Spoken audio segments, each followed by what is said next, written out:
Ah, sí. Sí.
Bien, hablemos un poco del proceso de amparo, ¿no? Lo tenemos acá. La verdad, para hablar del proceso de amparo es un tema bastante complejo, ¿no? Porque podríamos hablar un poco de la naturaleza del amparo, como proceso, como juicio, como remedio, como recurso. Podríamos también hablar del amparo con respecto a la naturaleza y la independencia del proceso. Sin embargo, hay dos temas acá que sí me gustaría tocar con ustedes, principalmente por el hecho de que tienen estos problemas de la determinación ahora de los nuevos requisitos en el proceso del amparo. Así que vamos a ver el tema del amparo, lo vamos a ver ahora en dos partes, una primera parte ahora y la otra parte después, con respecto a esos dos presupuestos. El tema de la residualidad y del llamado contenido esencial. ¿Qué es lo que caracteriza básicamente al amparo? No sin antes hacer una pequeña precisión respecto a cómo ha variado el proceso de amparo en la actualidad. Digo en la actualidad porque el modelo ha cambiado a partir de la vigencia del código. ¿Y por qué digo esto? ¿Por qué razón? Porque vamos a establecer una línea. Esto es con la entrada en vigencia de la 23.506 y esto es con la entrada en vigencia del Código Procesal Constitucional.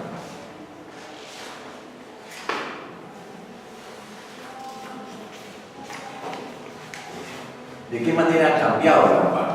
El amparo ha cambiado a partir, digamos, en su enfoque, el diseño jurisprudencial ha cambiado, porque antes el amparo era un proceso en el cual se garantizaba la certeza.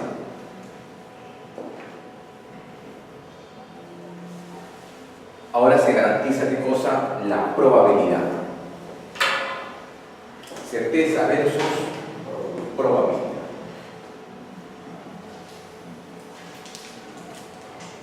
Es el modelo actual, 2004 en adelante. ¿Y por qué ha cambiado este modelo de certeza en la probabilidad? Porque en el régimen anterior, recuerden que el planteamiento de un amparo que se requería básicamente dos cosas, ¿no? Número uno, invocar un derecho fundamental en apariencia, y lo segundo es acreditar la existencia, o sea, número uno es invocar el derecho, que se tenga, como dije, una apariencia constitucional o un ropaje ius fundamental, y segundo era cumplir los requisitos, la llamada vía previa, y segundo, cumplir el hecho de la caducidad, ¿no? O no incurrir en la caducidad, ahora llamado prescripción en base a la sentencia etc. Nada más se requería. Y este proceso seguía pues su curso, llegaba a segunda instancia y de segunda instancia llegaba al tribunal. Un proceso básicamente ordinario. Eso es lo único que requería. No había mayores causales de improcedencia aplicables al proceso en sí. Esto ha cambiado en la actualidad y ahora se habla de un modelo de probabilidades. ¿Por qué? Porque el recurrente no tiene la certeza de que el proceso sea admitido, porque se ha establecido que es una serie de filtros procesales. Número uno, la aplicación del artículo 7, el llamado precedente vinculante, que fija reglas y premisas de subsunción automática de depuración normativa, que lo que trae como consecuencia es reducir sensiblemente la carga procesal. Y segundo, fijar dos presupuestos procesales: contenido esencial y residualidad. Estos contenidos esenciales, más que requisitos de procedibilidad, ¿de acuerdo? Son básicamente, ¿qué cosa? Son ratificaciones legislativas de lo que siempre el amparo debió ser: un proceso de urgencia diferenciado de tutela urgente. Repito nuevamente, lo que el amparo nunca debió dejar de ser. ¿Qué cosa es? Un proceso constitucional diferenciado de tutela urgente. En tal sentido, se han establecido estas dos condiciones. Número uno, el llamado contenido esencial, y número dos, la residualidad. Veamos entonces qué significan estos presupuestos procesales o estos requisitos de procedibilidad. No son otra cosa que requisitos, consideraciones, que son presupuestos procesales que le van a permitir al juez emitir una sentencia sobre el fondo del asunto. Eso es un requisito de procedencia. Repito nuevamente: requisitos o presupuestos procesales en virtud del cual el juez va a poder emitir una sentencia sobre el fondo del asunto.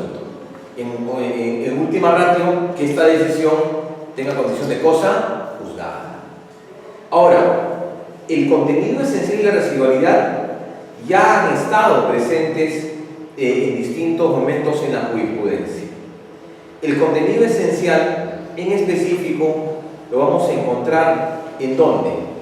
En la sentencia Manuel Anicama Hernández, sentencia 1417-2005 PATC. Vamos a ver, primero voy a ver en ese orden, en el orden de aparición acá, el elemento de la residualidad. Perfecto, ¿ya? Vamos a ver el elemento de la residualidad que está en este orden para no distraernos. A ver, vamos a ver qué es lo que plantea este elemento de la residualidad, que es un tema muy complejo, la verdad. Bien, ustedes saben que siempre que el presupuesto de procedibilidad de la llamada residualidad en el amparo tiene una base jurisprudencial. La base jurisprudencial, ¿cuál es? La sentencia Eusebio Llanos Huasco, como Telefónica del Perú. Esta sentencia, lo que decía en su momento en el fundamento jurídico número 2, decía lo siguiente, ¿no? Cabe reconocer en el amparo como un proceso opcional. Eso es lo que decía la sentencia de los Huasco. Quien acude al amparo debe por lo menos acreditar ¿qué cosa? Titularidad y urgencia en la tutela jurídica. Cabe reconocer que el amparo es un proceso opcional. Puedo acudir a uno o a otro. ¿Cuál es el otro? Vía ordinaria, vía contenciosa, vía laboral, para pedir nulidades, ineficacias e invalidez. Acudo al amparo para pedir ¿qué cosa? La inaplicación o la inaplicabilidad del acto lesivo en el caso en concreto, con efectos interpartes. Para eso acudo al amparo. Nulidad versus inaplicabilidad. Entonces, esa es esa primera posición del concepto de la residualidad. Esto entonces se ratifica legislativamente a partir de la disposición del artículo 5.1 del Código Procesal, que dice textualmente lo siguiente, ¿no? El amparo se torna en improcedente cuando existan las vías alternativas plenamente satisfactorias. Quiere decir entonces que bajo esa premisa legislativa, diríamos entonces lo siguiente. Número uno, que existe pues la necesidad que yo como justiciable tenga entonces que probar qué cosa. Número uno, que la otra vía existe o no. No, eso no requiere probanza, eso simplemente es una cuestión de mera apreciación. La otra vía siempre debe existir. ¿Cuál es la otra vía? La vía ordinaria. ¿De acuerdo? Claro, pero yo tengo que probar que la otra vía no es idónea. O en contrario sensu, acreditar que la pretensión planteada por el recurrente recibe en el amparo una debida protección. Para esto, se ha dicho que esta disposición del 5.1 es básicamente lo siguiente, ¿no? Es una ratificación legislativa de lo que siempre el amparo debió ser, y no necesariamente una consulta de improcedencia, porque el amparo, ¿qué supone? La interposición frente a la defensa de derechos fundamentales. ¿Y los derechos fundamentales qué requieren? Por antonomasia, un tratamiento urgente, diligente, independientemente de la otra vía. Ahora, muchos han confundido además el hecho, vamos a ver dónde está esta precisión legislativa que habla acerca del concepto de la llamada de la residualidad. Quiero enfocar esto, un segundito. Acá está el amparo. Aquí está. Estos tres artículos hablan acerca de la ratificación legislativa. El 2, el 1 y el 2. Artículo 2 para el título preliminar. La finalidad y los fines de los procesos tienen por finalidad proteger derechos emocionales, resolver las cosas. Los procesos de habeas corpus y amparo proceden cuando se amenazan los derechos fundamentales. O sea, ya de por sí lo que hace ¿qué cosa es? Aclara un poco esa función y dice, los procesos de amparo, ¿para qué sirven? Para proteger derechos fundamentales. ¿Y los derechos fundamentales qué requieren? Urgencia.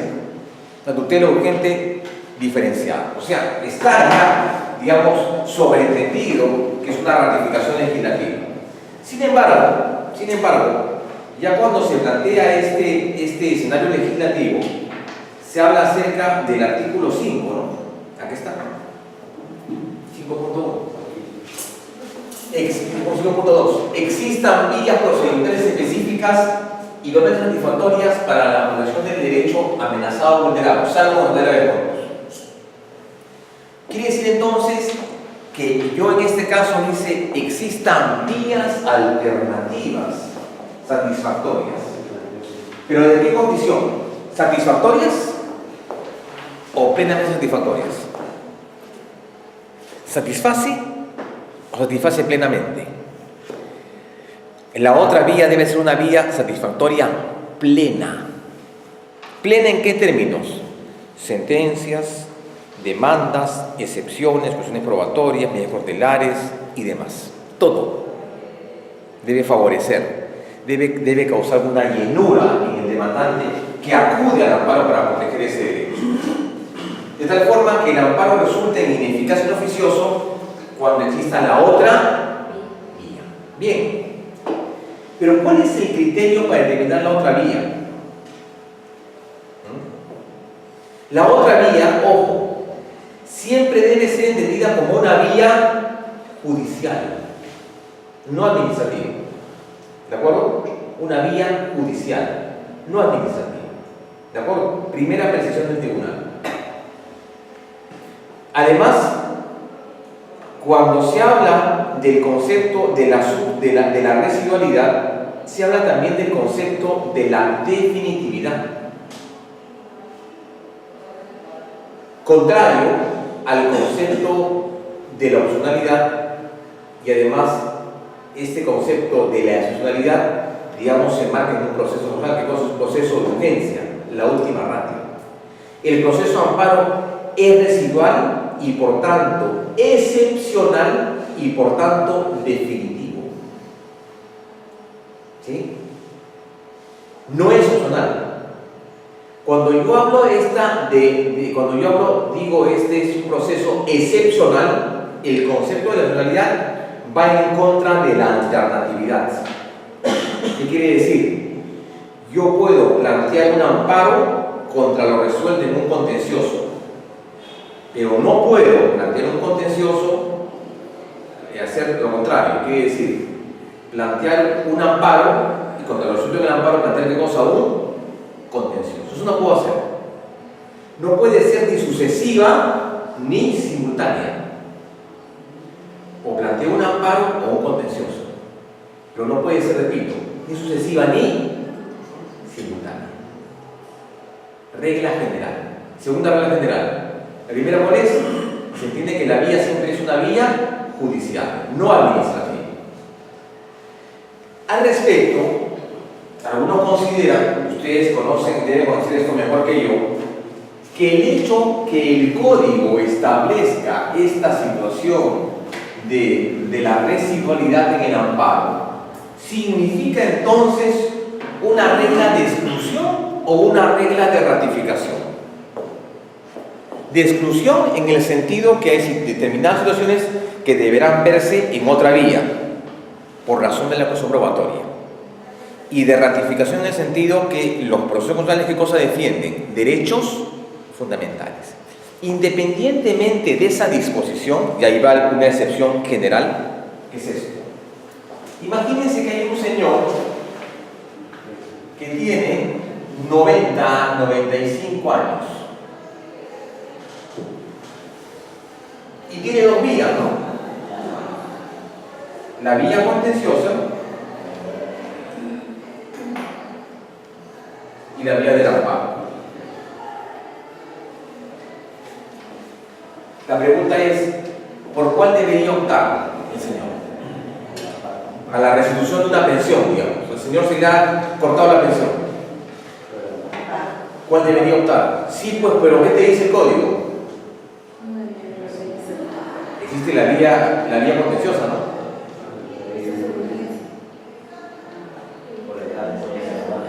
Pero el hecho, pero eso no dice el código dice el amparo se torna improcedente cuando existe la vía alternativa satisfactoria plenamente.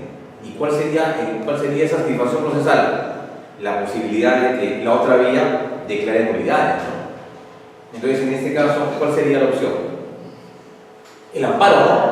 Por el tema de la celeridad. Quiere decir entonces, y si estoy equivocado, díganme, que en todo caso, la vía a donde va a acudir ese señor, cuando es un amparo, no va a ser porque la ley lo establezca, sino por la naturaleza del derecho. Si el señor tuviera 60 años, sí le diría contencioso, ¿no? Pero tiene 95 años. Esa es la otra variable. ¿De acuerdo? Ahora, la otra pregunta es, de manera muy gráfica, es, bueno, y entonces, ¿cuándo estamos frente a la vía satisfactoria? A la llamada vía idónea. ¿Cómo determinamos esta vía idónea? ¿Cuándo, bajo qué premisas o consideraciones diríamos entonces, señor, a la vía idónea es el amparo, o la vía idónea qué cosa será? La vía contenciosa. Recién el Tribunal Constitucional resuelve esto con la sentencia El Gorríos Núñez. Sin embargo, antes del Gorríos Núñez hubieron dos antecedentes importantes. Yo les diría hasta 6 antecedentes importantes. Para determinar en este caso, y ustedes que trabajan en la ONP, señor, esto tiene que verse en amparo y no vía idónea. Principal, nadie acá es procurador, ¿no? Ya, porque igual comparo los procuradores. ¿Por qué? Y eso determina qué cosa, cuándo es vía idónea. Primer criterio, caso de Bernal. Vean qué fecha, 2013. ¿Cuándo está en vigencia el código? 2004. Quiere decir que el tribunal se tardó más de 10 años en determinar qué cosa, que era la vía idónea. 10 años, y ni siquiera acá, porque eso no es un precedente vinculante, el precedente es el Gorríos Núñez. ¿Qué dice Eddie Bernal? Vean ustedes. De una perspectiva objetiva, el análisis de la vía idónea puede ir tanto al estudio del proceso, entendiendo si la regulación objetiva del procedimiento permite afirmar que estamos ante una vía idónea célebre, o a la idoneidad de la protección que podría recibirse en la vía ordinaria, debiendo analizarse si la vía ordinaria podrá resolver debidamente el caso de uso fundamental que se ponga a consideración. Criterios orientadores en el caso de la sentencia de libertad. Sin embargo, este criterio se ve de alguna manera ampliado por la siguiente sentencia, que es el caso Noemí Lazo, donde ya se trata de estructurar cuando estamos frente a una vía idónea. Vean ustedes, ¿qué dice? Dice lo siguiente. ¿Dónde está? Dice, ¿dónde está? En este contexto, dice, a partir del análisis de la jurisprudencia del TC, tenemos que existen dos perspectivas para entender cuándo una vía puede ser considerada satisfactoria. Una objetiva, vinculada al análisis de la vía propiamente dicha, y una subjetiva, relacionada con el examen de afectación ius fundamental. O sea, dos conceptos más. Primero de Ibernal y después el caso Noemí Lazo, 2013, y el mismo año.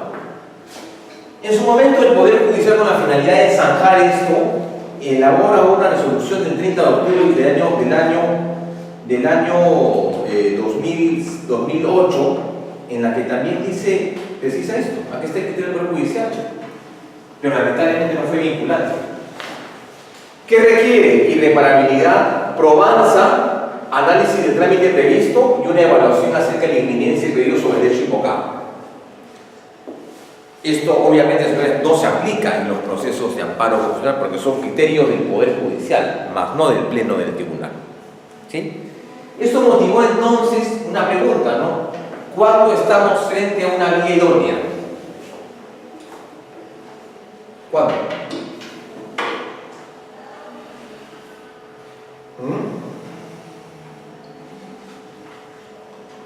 ¿Cuándo estamos frente a una vía idónea?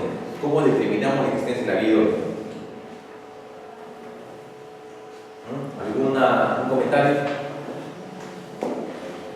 A partir de lo establecido en Eddie Bernal y Noemí Lazo,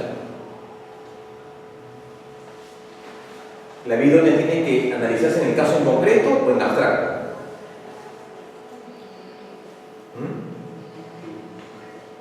¿En concreto o en abstracto? En concreto, ¿no? Y no solamente hay un factor, son varios factores. Entonces, eso es lo que pretendió desarrollar la sentencia El Gorrión Núñez. El Gorrión Núñez, que es el precedente vinculante a aplicar la cosa en concreto, se dio 10 años después. Imagínense ustedes. ¿Cuánto? 10 años después. Ahora, aquí está. Precedente vinculante El Gorrión Núñez, pero que también tiene un serio problema. No sé si ustedes ya se han percatado de eso. ¿Han leído el presidente del Gorrión Núñez o no? ¿No lo han leído? El precedente del Gorrión Núñez comienza con un error, o parte de un error. Expediente 23812 UNIM, mayo de 2015. O sea, 2004, 2015. ¿Cuánto tiempo? Más de 10 años tuvo que pasar. ¿No? ¿Pero qué pasó? El tribunal, en la sentencia de Gorrión Núñez, ¿de acuerdo? ¿Qué es lo que plantea? Plantea lo siguiente: ha emitido un precedente que tiene como objetivo responder una pregunta: ¿cuándo se está frente a una vía satisfactoria al proceso de amparo? El tribunal ha diseñado un análisis de pertinencia de la vía, que revisaremos brevemente, tanto en su fundamento como en cada uno de los 4 criterios que lo conforman. ¿Dónde viene el problema? ¿Saben dónde viene el problema? En que el Gorrión Núñez lo que establece, ¿saben qué cosas son? Criterios orientadores. En vez de precisar qué cosa, reglas jurídicas. Repito nuevamente, ¿qué establece? Criterios orientadores. Un criterio orientador, señores, es un tema susceptible o sometido a la discusión. ¿Qué quiere decir? Que le da pie a los jueces para que interpreten los criterios. ¿Con su criterio qué cosa? Orientador. Cuando el Código Procesal es claro, ¿qué establece un precedente? Regla jurídica. ¿Y qué fija el Gorrión Núñez? criterios orientadores. O sea, quiere decir que en vez de mejorar las cosas, las flexibiliza enormemente, ¿no? ¿Estamos de acuerdo? Ahora bien, ya que están los criterios, ¿no? Aprendizaje de análisis de pertinencia sobre la base de llaman criterios, no deben esperarse respuestas cerradas, no pueden aportar respuestas abiertas.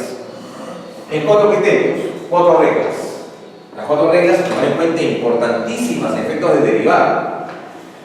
Porque si no se cumple esta residualidad, no seguiríamos con otro filtro. ¿Cuál es otro filtro? El llamado contenido esencial. ¿De acuerdo? Bien. ¿Cuáles son esos 4 criterios? Aquí está. Primero es estudio idóneo. ¿Qué significa? Hace referencia a la lectura que tiene el proceso que se está proponiendo como vía satisfactoria. Debe ser un análisis de pertinencia, una evaluación general de que el proceso al que vamos a derivar es un proceso, ¿qué cosa? Idóneo. Cabría preguntarse entonces, ¿la vía contenciosa será la más célere, gratuita, expeditiva, rápida, eficaz? ¿Su sentencia podría ser cuestionada? ¿Qué riesgos de la sentencia tiene para que ésta, digamos, se prolongue en el tiempo? ¿Y qué cosa indefensión? Idónea del proceso. ¿De acuerdo? Primero. Segundo, tutela idónea. Dice, este criterio exige analizar más allá de la configuración legal que desprenda el primer criterio. Aquí puede encontrar situaciones tan diversas como la falta de implementación del juzgado de excesiva carga procesal. Acá nos vamos a ver cosa. Ya las situaciones de riesgo, los cambios de jueces, la dilación de los casos, ¿no? El planteamiento de recursos de nulidades excesivas, entre otras cosas, la participación del procurador que siempre está dándole la razón al demandante, en todo caso está justificando su trabajo, no su sueldo, ¿no? El procurador creo que es en materia de la ONP, señores, es el personaje más nefasto en el de justicia, porque le encuentra siempre la sin razón, ¿o no? Acá es una evaluación general de los posibles efectos o daños de este proceso. Y que está acá, urgencia como amenaza de reparabilidad. Ahí habría que evaluar, por ejemplo, ¿qué cosa? Estamos frente a derechos fundamentales prima facie, primer orden, de naturaleza urgente, que requieren entonces una tutela diferenciada, rápida, expeditiva y eficaz, ¿no? O en todo caso, por la magnitud de la eventual violación, podríamos derivarlo a otra instancia. En el caso de pensiones, bien difícil, ¿no? ¿Qué se requieren pensiones? Tratamiento rápido, expeditivo. Porque estamos hablando de un elemento básicamente alimentario, ¿no? Es un derecho alimentario. Y más aún cuando estamos frente a estos casos de pensiones mínimas, con mayor razón. 25009, pensiones mineras, pensión del pescador, de 1990 y demás pensiones que cosas requieren un tratamiento mucho más expeditivo. Y el último criterio, que es el más interesante de todos, es este, ¿no? Urgencia por la magnitud del bien involucrado y por la gravedad del daño. Aquí lo que el tribunal entiende, y me parece una posición sumamente interesante, pero claro, en principio rebatible por lo que plantea en el ámbito del criterio, es que obviamente acá es un efecto en cascada, ¿no? Derecho 1, derecho 2, derecho 3 y derecho 4. En la lógica de los derechos fundamentales, todos los derechos están, ¿qué cosa? Conectados, ¿no? Afecto 1 y afecto otro. Afecto 1 y afecto el de 1, afecto el de 3 y el de 4. Obviamente, si afecto pensión, ¿qué voy a afectar? Todos, ¿no? Todos. La posibilidad de un acto lesivo pondere varios derechos fundamentales que se asuman en intensidades de moderación. O sea, yo diría, pues, la intensidad del D2, D3 y D4, ¿qué cosa es? Es igual que la pensión. Que se asuma en el caso en concreto tiene trascendencia y merece ser conocido como el caso eres profesor Musal, significa eso. Y además, ¿qué cosa? Merece protección prioritaria. Eso es lo más importante. Si fuera otro tipo de derechos de asociación, en fin, no importa. estamos hablando de qué cosa, temas necesarios, ¿no? ¿Ah? Urgentes.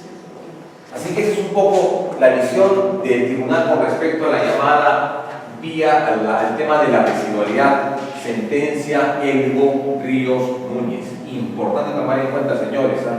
Porque es una sentencia que, a mi modo de ver, hiere el concepto.